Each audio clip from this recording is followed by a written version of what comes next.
All right, guys, welcome back into another NFL DFS video. Got the Week 7 core plays here for you.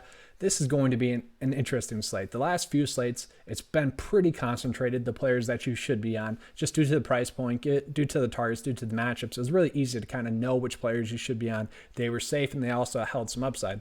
Now, this week, there's a ton of great plays. So it's going to make this week a little bit harder to kind of trim down your player pool and make the most optimal build. The pricing is correct. There's not going to be as many good value plays, although there are some, and I'll touch on those in this video. But I always like to do that quick recap of last week. So last week was another great week for 9 to 5. 5 out of 6 weeks, well, really 6 out of 6 weeks of just really great content for the 9 to 5 members. And my content has always been geared up to be easily used to help you guys, the players, profit. And that's exactly what last week was. That's exactly what all the weeks have been. Really, the only miss I've had this year was being on Jimmy G last week, where he just had an outlier bad week. I was wondering if that was going to be the case or not, watching the Sunday Night Football, and he obviously played really well. And had he just had an average week in week 5, it would have been 6 straight weeks of cashing for me personally, and just, dominated Vice for 6 straight weeks. So been a really great NFL season thus far, just great. These are some of the Sunday corrections I made. Trey Barron, Irv Smith, I like those guys a ton as the week went on. Deshaun Watson was the one quarterback that I wanted people to pay up for if they, were deciding between, which quarterback to pay up for if they didn't want to pay down for Stafford or Cousins. Stafford was a great play. He didn't have the DK production because DeAndre Swift and AP stole a couple of, goal line touchdowns, but still 13 DK points. It was the right play, right process, just didn't pan out too much. Derrick Henry was the easy go-to play there at the running back spot. James Robinson, I got off a little bit as the week went on. JT did well. Myles Gaskin was the one I wanted to be on the most, though. Just great price point for him. Phillip Lindsay, great play at his price point as well. Just tough to pass up on those two. Then receiver spot dominated. Calvin Ridley, Adam Thielen. Those were the pay-up receiver plays. Pretty easy there. Kenny Galladay was a core play. Just tough to pass up on him, especially when you're playing Matthew Stafford. A.J. Brown, really great play against Houston. Keelan Cole did well. Demir Bird did well. Jeff Smith I got off of in favor of Jameson Crowder a little bit, just because Crowder was Perryman, because Perryman was active. Perryman actually was able to hit value. And then the tight end spot. So, really what it came down to is I was play Trey Burton or play Irv Smith. If you want to pay up for Evan Ingram, you can. It's a good matchup, but I don't really want you guys to do that. Ended up being a great week. The two defenses I were on were the Miami Dolphins and the Bengals. All right, so starting off on the quarterback spot, last week I really thought it'd be, you didn't have to pay up for Deshaun Watson, although he'd be the one that I'd want to. This week it's a little bit different. We got Kyler Murray here in an easy matchup going against the Seattle Seahawks, who obviously they've been the worst team against quarterbacks this year. If you can pay up for Kyler Murray, you definitely should do it. Look at his rushing. It provides a nice floor for him in fantasy. I mean, over 5 rushing attempts in every game thus far this year, and they're not hesitant to let him rush on the 1 yard line or around the goal line. So you always have that baked in there as well. Although he struggled against the Dallas Cowboys, which should have been an easy week, he was still able to put up 28 DK points. Okay, he finds a way to get it done. This is another easy matchup for him, and he should be able to dominate it. So, around 20 DK points for him is a nice floor. I think he'll get there at this price point. I absolutely do like him. Yeah, Aaron Rodgers in a great matchup going against the Houston Texans. You can stack him up pretty easily. Really, it's going to be Justin Herbert or Matthew Stafford at that mid-range section. I really do like Matthew Stafford going against the Atlanta Falcons. The Atlanta Falcons have given up 10-plus more points on average to opposing quarterbacks. So Matthew Stafford has averaged 17.9 DK points on average. Just looking at that stat, he would score 27.9 DK points this week. So really like him going against the Atlanta Falcons. Last week, he's kind of just unlucky that DeAndre Swift and AP got the goal line touches. Those easily could have been 1 yard touchdown passes for Matthew Stafford. So I don't mind him at that price point. Justin Herbert going against the Jacksonville Jaguars, fine play for him. And then going lower, it's going to be tough to pass up, honestly, Kyle Allen at this price point. Going against the Dallas Cowboys, he hasn't looked bad. He had 42 passing attempts last week. He did have one horrible pick. That interception was pretty bad. But other than that, pretty solid. Quick, decisive throws, hitting the receivers when he should be. It's just 9 days been better than Alex Smith and Dwayne Haskins, at least through 2 weeks. And they've been a little bit more difficult matchups. He did well against the Rams before he got injured. He did well last week against the Giants. Now, I'm not trying to overhype him. I'm really not, okay? But it's a price point thing.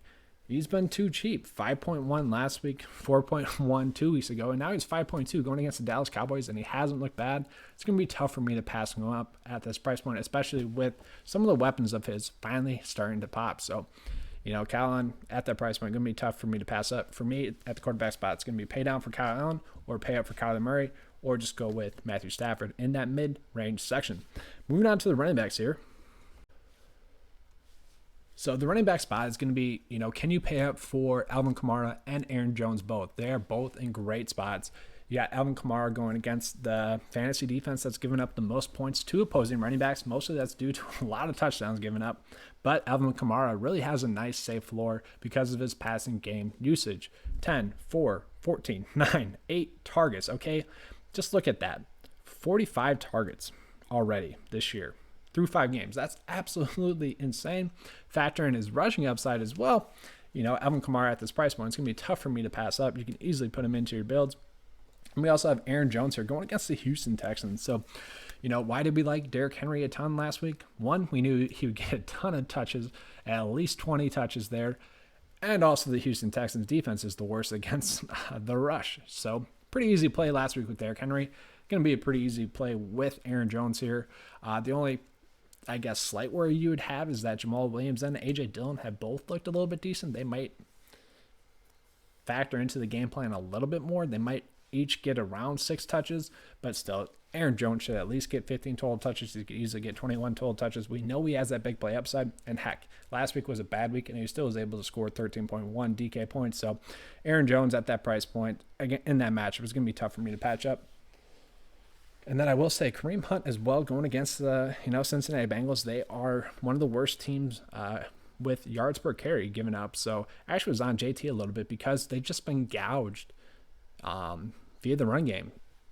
Teams don't really have to overly attack them that much, but if you look at Kareem Hunt, been a solid player up until last week where the Browns just got absolutely obliterated. It wouldn't surprise me if Kareem Hunt goes down and gets 20 points this week in that matchup. Should be a safe play as well. Mike Davis, I think we can go back to the well with him.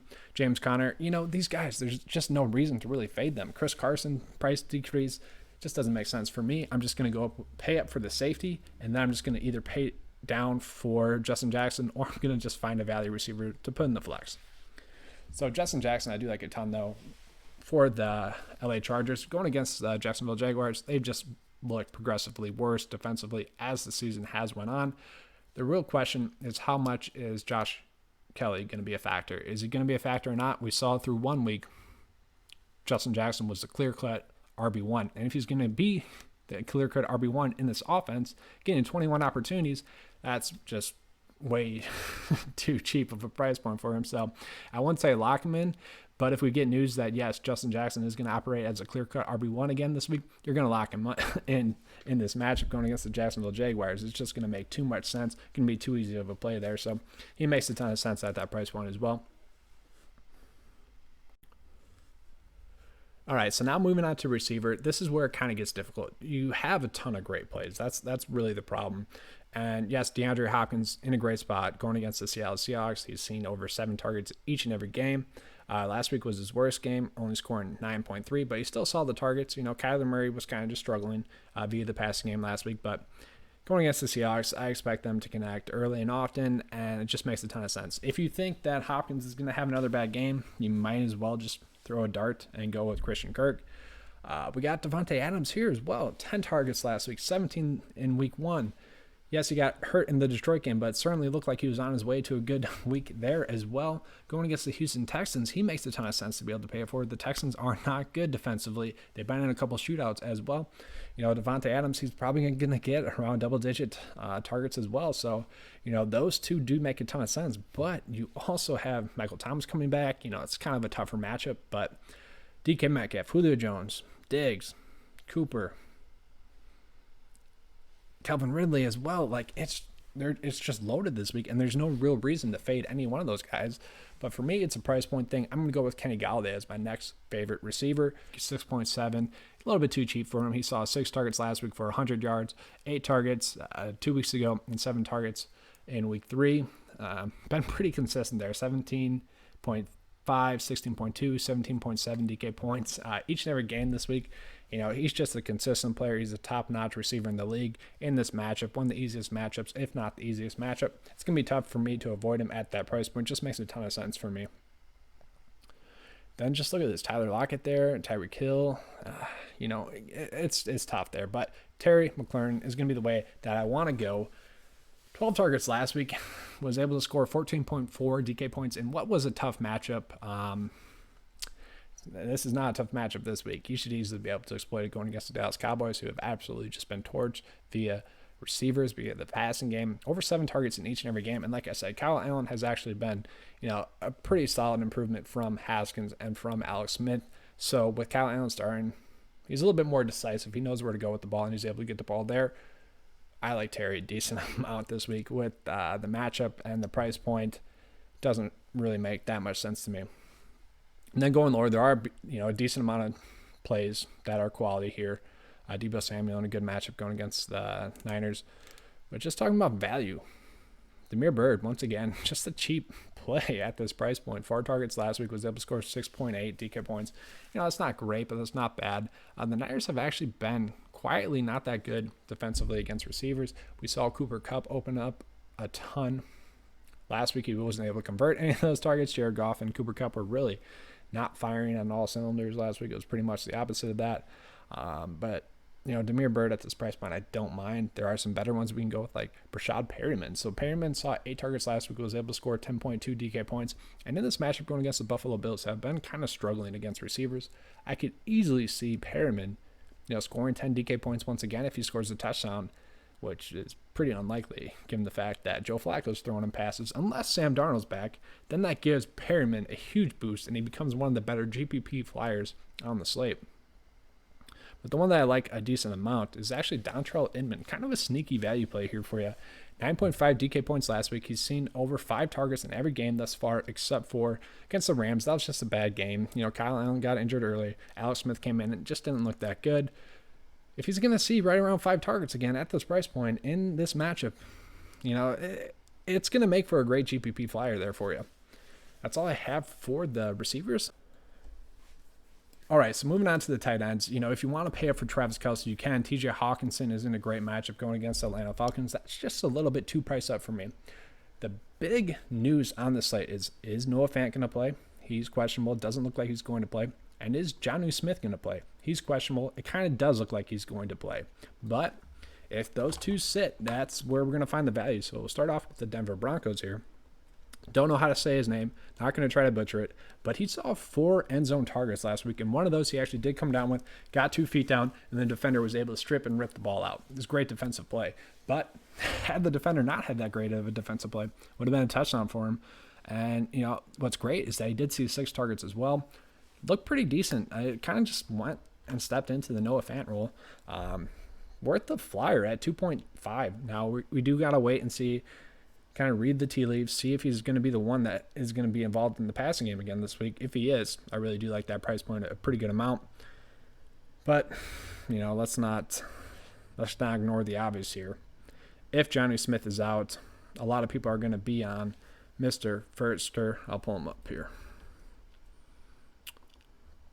Went out and had a great base week last week with 9 targets. He saw 5 the week before that, 4 in week 2. I mean, he's been using the passing game a decent amount already this year. If you just factor in that he's going to be the top tight end in this offense, I like that a lot. Now, yes, the matchup is a little bit not preferable, but given how the Tennessee Titans operate their offense, it'd be tough to imagine Firsker not hitting value if Jonnu Smith is out. This is a lot similar to the play of Trey Burton last week, where the price point and everything is just coming together, where it's going to be too much to ignore. Then just get into the defensive side of the ball. So for me, it's going to be tough to pay up for the Bills going against the Jets. Yes, the Bills have struggled, and yes, the Jets are horrible offensively. If Sam Darnold is back, you just can't play them. Okay, Joe Flacco has been horrible, so I get it. If Joe Flacco is playing, yes, it does make a little bit of sense. With Drew Lock back, I can't play the Chiefs against Denver. They're a little bit better offensively as well. For me, the only defense I'd really want to pay up for on the slate is going to be the Chargers going against Jacksonville. Gardner Minshew has been pretty bad. The last 2 weeks, he's missed at least 3 touchdowns. I mean, DJ Chark should have 2 more touchdowns. You guys remember last week's video, I showed you all the bad throws to Keelan Cole. Obviously, Keelan Cole had become a little bit of a clutch play last week for 9-5, but needless to say, Gardner Minshew has struggled, and the Chargers haven't been great defensively, but they haven't been bad. So Haven't went negative yet. I could easily see them scoring 10 DK points in this one, given how bad Minshew has been. And then after that, I'm going to pay down. I'm going to go with the Jets at the minimum price going against the Buffalo Bills. Josh Allen has obviously really struggled the last 2 weeks, and maybe that gets corrected, maybe it does not. What you can trust with Josh Allen is that he's going to make 2 to 3 bad, horrible mistakes in a game. So maybe those go the Jets' way and they're able to get like an INT or something, but it's worth noting the Jets have not went negative thus far. And like I always say, if you're paying down for defense, that's really all you want from a defense. Try to find the lowest priced defense that's not going to go negative, and that's definitely the Jets this week. All right, that's all I have you guys this week. If you guys are interested in joining 9 to 5 Nation, the membership is $10 a month. It's really concentrated towards you guys, the player. I take the fluff out. I get straight to the point with the picks, give you the best picks on each and every slate. So it's really concentrated towards you, the player. It's really set up for how can you profit. These are the plays that are going to help you profit. Like I said, been pretty dominant the whole year thus far. Really, besides that Jimmy G missed last week, which obviously was just an outlier. Bad play. He had a bad week, and that does happen. But hope you guys enjoyed the video. If you did, please give me a like and subscribe. I do appreciate that. And as always, guys, let's keep cashing. All right, we're out.